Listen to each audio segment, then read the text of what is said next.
July 27th, 1943, 10:42 p.m. Hamburg, Germany. The sirens begin again. Not the slow test wail from earlier that week. Not the cautious alert that sends people calmly toward shelters. This time the sound is urgent, shrill, relentless, already too late. Anna Kruger drops the enamel bowl she's holding. It shatters across her kitchen floor. She doesn't bend to pick it up, because she hears it too. Engines. Deep, layered, more than the night before. Her husband, Wilhelm, stands frozen beside the window of their apartment overlooking Hammerbrook. He has already lived through one raid. The bombs fell the previous night, terrible but survivable. Fires burned. Buildings collapsed. But by morning, civil defense crews were clearing streets. Officials spoke confidently. It was heavy, they said, but it is over. Over. Now the windows begin to tremble again. Outside, neighbors spill into the stairwell, boots on concrete, a child crying, someone shouting, Schnell! Schnell! You can almost feel the air tightening, that split second before impact, when the city holds its breath. Then the sky opens. The first explosions land somewhere toward the harbor. A dull thud, then another, then a pattern, methodical, marching across the city in deliberate lines. Wilhelm grabs Anna's wrist and pulls her toward the cellar. The stairwell is already crowded. The smell of sweat and dust mixes with the faint scent of smoke that never fully left after last night. Someone whispers, "It can't be as bad again."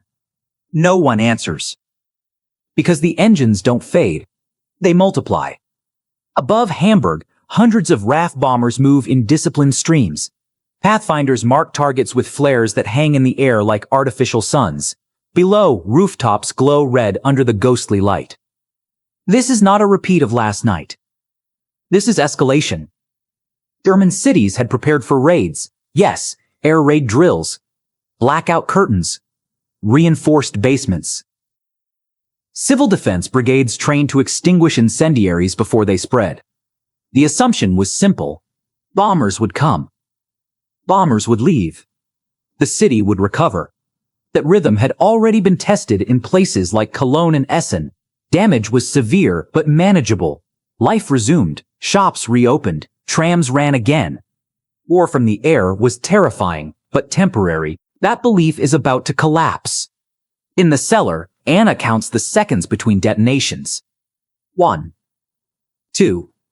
3. Too close. The building shudders violently. Plaster rains from the ceiling. A baby screams. Somewhere upstairs, glass implodes inward. Wilhelm presses himself against the wall, trying to appear steady. He fought in the last war. He has seen artillery. He tells himself this is no different. But artillery stops. These engines do not. They circle. They return. Outside, high explosives tear open entire streets, exposing gas mains and water pipes. Then come the incendiaries, thousands of them, dropped in dense clusters. Fire brigades rush forward as trained, helmets on, pumps primed. But tonight, there are too many. Fires that were extinguishable yesterday now merge into walls of flame. Air begins to move differently. Wind, drawn inward by heat, starts feeding the inferno. Civilians emerging between waves notice something chilling. The bombers are not scattering their payload randomly. They are concentrating it. Deliberately. Street by street. Block by block. By midnight, the city center is no longer a series of separate fires. It is becoming a single organism. A growing one. Anna feels the air change in the cellar. It grows hotter, thinner. Someone forces open the heavy door to get a breath. Smoke rushes in. They slam it shut again. The second night was not supposed to happen. Officials had said the worst was past. But above them, the bombers continue their patterns, wave after wave, as if the previous night had only been preparation. Shortly after 1 a.m., the unthinkable begins. A firestorm forms. Heat columns rise so violently that they create their own wind system. Oxygen is sucked from surrounding streets. Flames leap across canals.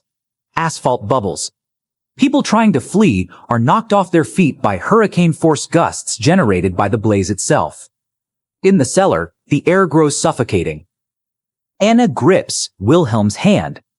"This will pass," he says. He doesn't know if he believes it, because the engines are still there, still circling, still returning. Hamburg had prepared for a raid. It had not prepared for a campaign. And as the night stretches on without relief, a realization begins to settle, not just in this cellar, but across the city. This is not punishment. It is persistence. And when dawn finally approaches, smoke covers the sun. The sirens fall silent. But no one celebrates, because the question no longer feels hypothetical. What if they come back tomorrow? July 28, 1943. 6:10 a.m. Hammerbrook District, Hamburg. The door to the cellar is forced open. Not gently, forced. The metal handle is hot to the touch. When Wilhelm pulls it back, smoke rolls inward like a living thing. It clings to clothes, to skin, to lungs. Anna steps outside and stops. The street she has walked every morning for 12 years is gone. Buildings that once stood shoulder to shoulder are now broken teeth against a sky the color of ash. Brick facades peeled away, tram wires sagging into puddles of blackened water, entire blocks flattened into fields of debris. There is no shouting, no crying, just the crackle of things still burning. You can almost hear the absence, the hollow quiet after something enormous has passed. A man stumbles by carrying a suitcase with no handle. He does not look at anyone. A woman kneels beside what used to be a doorway, brushing dust away from something unseen. Civil defense units move carefully through the wreckage, counting. Not houses, bodies. The official announcement comes by mid-morning. The raid was severe, but contained. Recovery is underway. Posters are pasted onto intact walls. Ruhe bewahren. Remain calm. Anna reads the words and feels something unfamiliar. Not fear. Not yet. Doubt. Because even as she stands in the ruins, rumors are already spreading. The bombers were seen turning west at dawn, not scattered, not crippled, but orderly. Ready. German cities had learned to measure bombing in single events. Cologne had endured a 1,000-bomber raid in 1942. Terrible, yes, but life resumed. Essen had burned. Berlin had shaken. Each time there was damage, then rebuilding. The pattern comforted people. Strike. Recover. Move forward. That rhythm made air war survivable. But Hamburg now sits inside a different pattern. And no one wants to say it out loud. By late afternoon, emergency crews are still fighting fires that refuse to die. The heat lingers in brick and steel. The air tastes metallic. Wilhelm joins a bucket chain, passing water hand to hand. His arms ache. His throat burns. Around him, men work silently, some still in nightclothes. They are rebuilding already. Because rebuilding is defiance. And because everyone assumes there will be time before the next raid. Time to clear rubble. Time to breathe. Time to believe it was an isolated catastrophe. At 9:03 p.m., the sirens begin again. The sound is different tonight. There is hesitation in it. A tremor. As if even the warning system doubts its own optimism. Anna freezes mid-step. Wilhelm does not look at her. He doesn't need to. They both know. The engines return before the smoke has cleared from the previous night. Not a handful. Hundreds. RAF Bomber Command has not paused. It has adjusted. New target markers fall into areas already weakened. Streets where firefighting infrastructure has been destroyed. Districts where water pressure is gone. The second night created devastation. The third night exploits it. In shelters across the city, something changes. It is subtle. It is internal. People no longer ask, will it be bad? They ask, will there be anything left? Children no longer cry as loudly. They listen. Adults no longer whisper reassurances. They conserve breath. Because the realization is forming, slow and heavy. This is not a warning. It is a system. Bombs strike neighborhoods that survived the previous nights. Areas once considered safe. Hospitals take direct hits. Police stations collapse. Communication lines fail. The randomness is gone. The repetition is deliberate.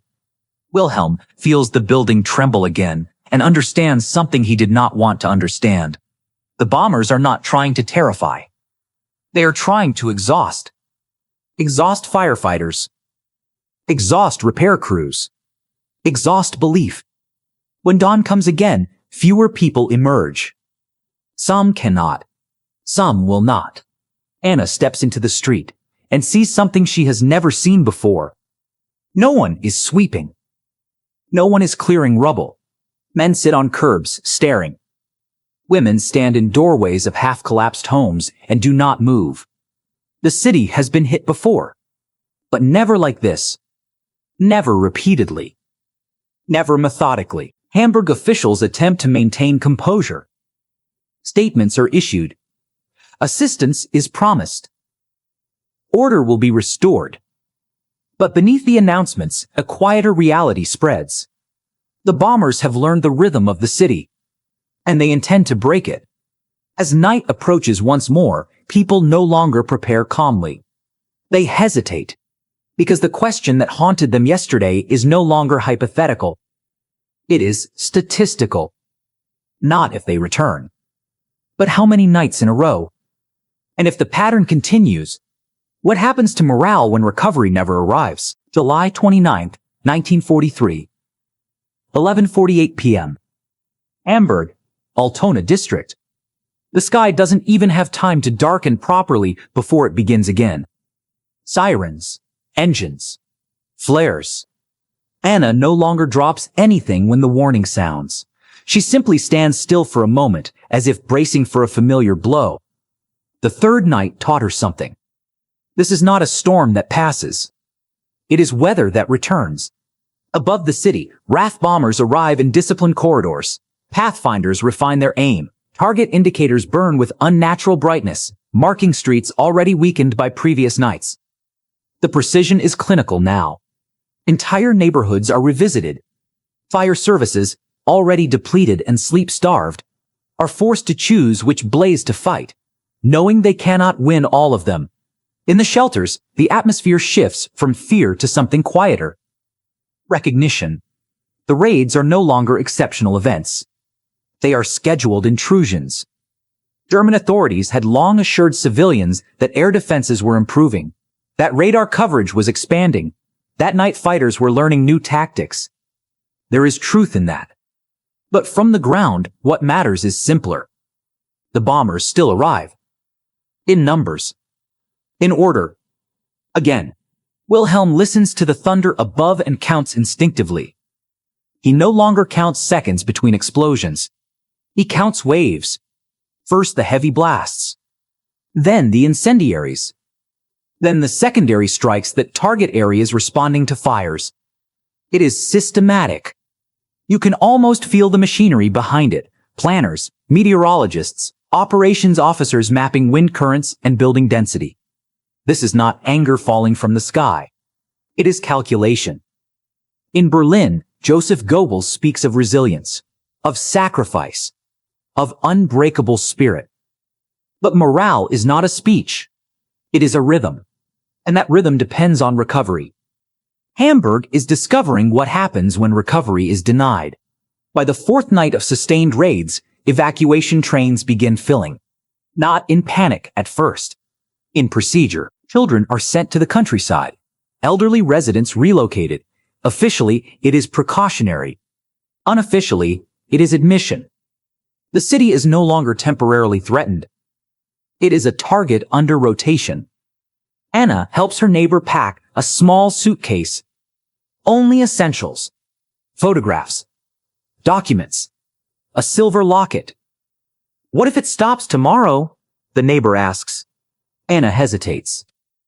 Because hope now feels like a gamble. The bombers return again. The repetition becomes psychological warfare. Sleep becomes impossible. Daylight offers no relief, only a countdown. Shops reopen only to close hours later. Tram lines are repaired only to be cut again. It is not destruction alone that erodes morale. It is interruption. Life cannot find footing. Civil defense commanders begin noticing something troubling. Volunteers are slower to respond. Not because they are cowardly, because they are depleted. The body can endure fear. It cannot endure endless anticipation. By early August, Hamburg is no longer shocked by explosions. It is shocked by silence. When a night passes without sirens, people do not celebrate. They wait, because the pattern has rewritten expectation. Wilhelm stands in the ruins of what was once a bakery and overhears a conversation between two men in uniform. "They're not trying to erase us in one blow," one says quietly. "They're trying to make sure we never fully stand again." The words linger, because they feel true. German civilians had prepared for air raids the way one prepares for storms. Shelter, endure, rebuild. But storms do not return every night with improved aim. Storms do not adapt. Bombers do. And as August progresses, morale in Hamburg begins to shift from anger to fatigue. From fatigue to doubt. From doubt to something more dangerous. Resignation. If the raids continue at this pace, how long before entire cities simply stop believing they can recover? September 1943, Berlin, Ministry of Propaganda. The typewriters do not stop. Statements are drafted, revised, softened, hardened. Words like Durchhaltewill, will to endure, are repeated until they feel hollow even on paper. But outside the ministry walls, endurance is thinning. In Hamburg, Anna no longer keeps track of dates. Nights blur together. The sound of aircraft engines has become part of the city's memory, like church bells once were. Only now, the bells do not signal comfort. They signal countdown. The raids expand beyond Hamburg. Cologne, Kassel, Bremen. Each city had believed what Hamburg once believed, that a single catastrophic night would be the exception, not the beginning of a sequence. They prepare as instructed, sandbags, water barrels, shelter drills. And then the bombers come back. Again. The repetition travels faster than official reports. Civilians compare stories in letters and train stations. They returned the next night. They hit the same district twice. They waited just long enough for us to start cleaning. Patterns are recognized. Confidence fractures. Wilhelm stands in line for rationed bread that may not arrive. The bakery that once supplied the neighborhood is ash. A temporary stall has been erected beside a collapsed wall. People speak quietly, not about victory, about duration. "How many more nights?" someone asks. No one answers, because no one knows. German leadership had assumed civilian morale would harden under attack, that suffering would forge unity. For a time, it does. Communities share food. Strangers carry rubble together. Children are comforted in crowded basements. But unity depends on belief in progress. When progress is erased nightly, unity strains. The bombers are no longer symbols of distant enemy power. They are proof that the state cannot protect the sky. And in a regime built on strength, that realization is corrosive. In October, RAF Bomber Command refines its tactics further. Weather forecasts guide timing. Radar countermeasures confuse defenses. Routes shift to exploit gaps. From the ground, it feels supernatural. Engines appear from directions once considered unlikely. Flares descend into districts thought safe. It is not merely force. It is adaptation. Anna notices something subtle in her neighbors. They no longer rush to rebuild storefront signs. They no longer repaint doors damaged by shockwaves. They fix only what is necessary to survive. Anything beyond that feels temporary. The future has shortened. Children evacuated to the countryside write letters home. Is our street still there? Parents hesitate before replying. Because sometimes the answer changes overnight. Civil defense logs begin recording not just structural damage, but psychological strain, insomnia, anxiety, withdrawal. These are not statistics meant for public release, but they accumulate quietly in files. Morale is no longer measured by slogans. It is measured by silence. One evening, Wilhelm and Anna sit on the steps of their damaged building. The sky is clear. For once, no sirens. Wilhelm says, almost casually, "They will come again." It is not fear in his voice. It is certainty. And certainty, in this case, is heavier than panic. The sustained bombing campaign has achieved something that single raids never could. It has removed the illusion of pause. German civilians once believed destruction would be episodic, terrible, but isolated. Now they understand it is iterative, calculated, persistent. And as winter approaches, a new question emerges. If morale depends on hope of recovery, what happens when recovery never catches up? November 22nd, 1943. 7:36 p.m. Berlin. The sirens no longer surprise anyone. They interrupt. Dinner tables are abandoned mid-meal. Factory shifts pause mid-production. School lessons dissolve mid-sentence. The sound has become mechanical. Less an alarm, more a routine. Anna hears it now from a smaller apartment in a different district. Hamburg had become unlivable. Evacuation was no longer optional. Berlin was supposed to feel safer. It doesn't. The first bombs land near the rail yards.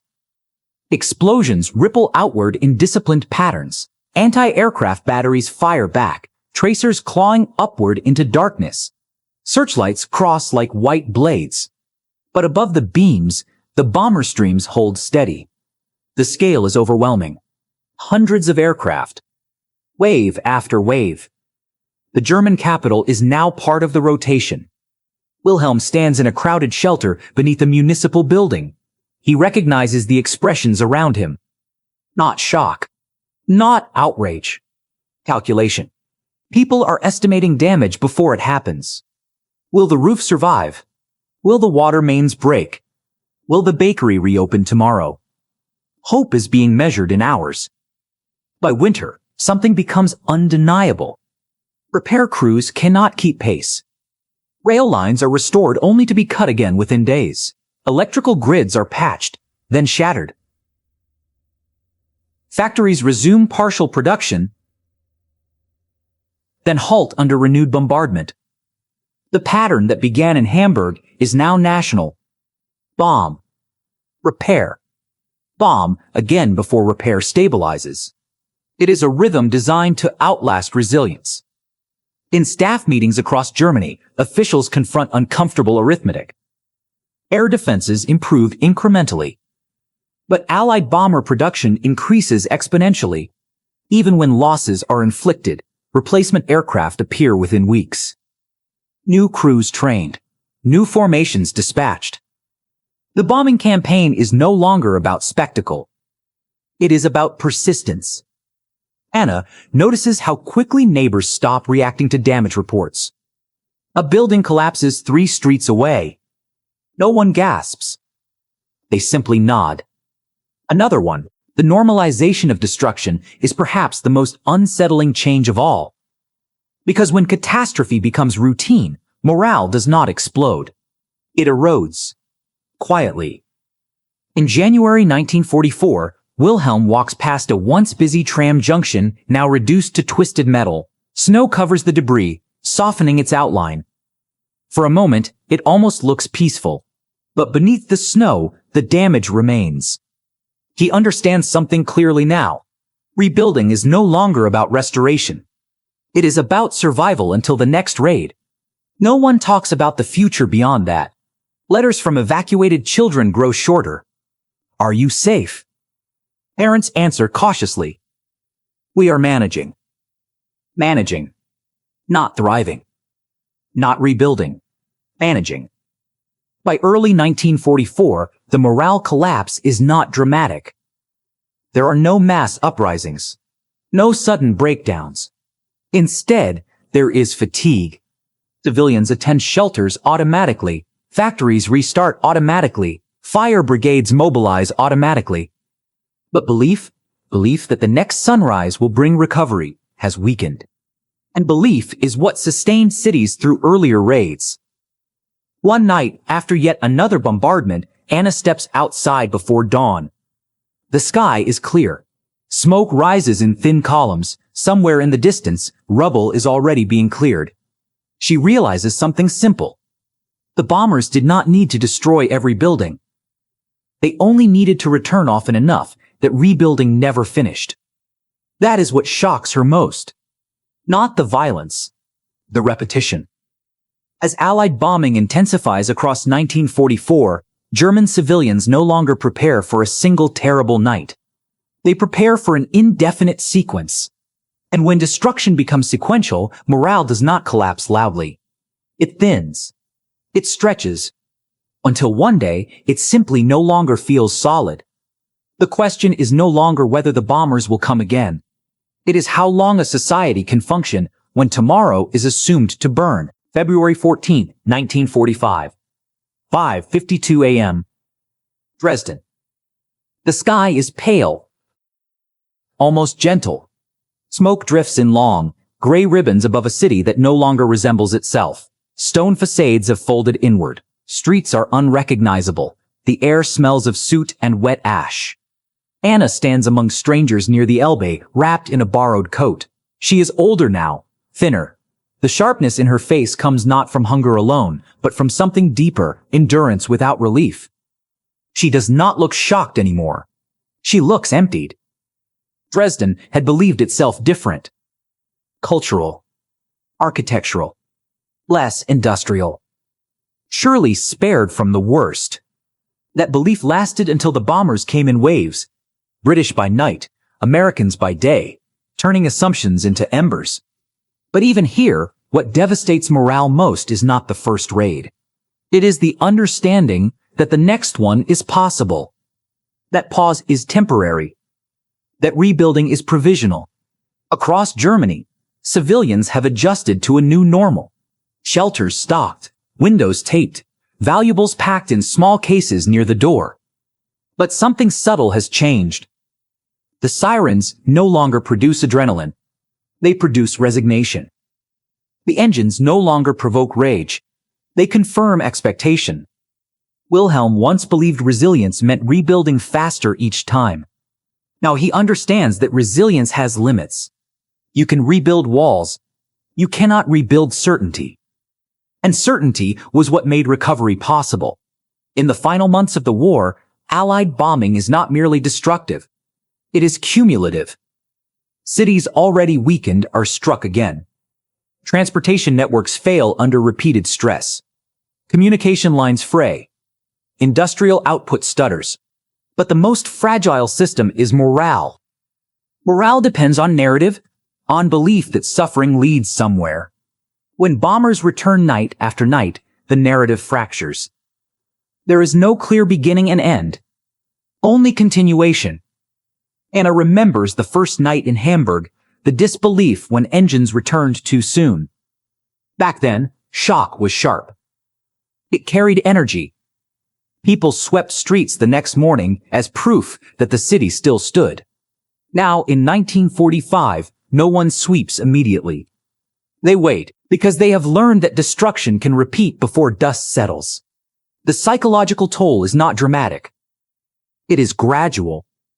People speak softer, laugh less, plan shorter. The future shrinks to the next shelter alarm.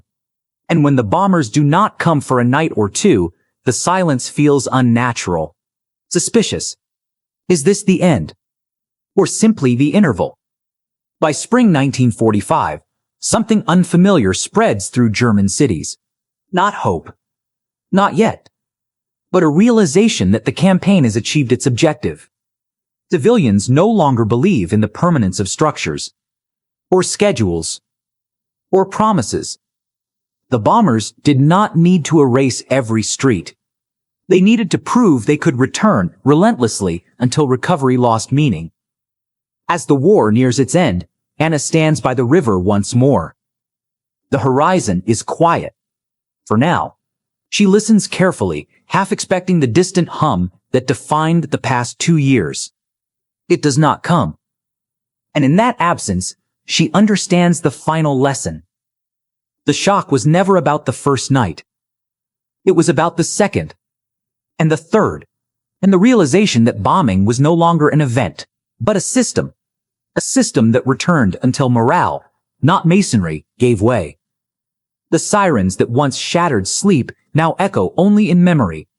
But the understanding remains. Cities can survive a single catastrophe. What they struggle to survive is repetition.